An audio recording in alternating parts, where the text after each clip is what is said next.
Hello guys, in this video I will tell you how to fix Monzo app keeps crashing. So it is easy and simple, so please watch the full video. So let's get started.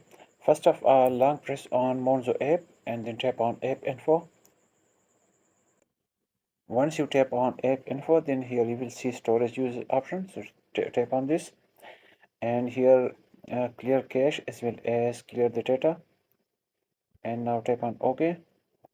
Now close this app and go to the next step. The next step is go to Google Play Store or App Store if you are using iOS or iPad, and then tap on search option in the bottom right corner, and then tap on search bar on the top, and here type Monzo and then tap on OK, and here you will see update button option instead of this open option.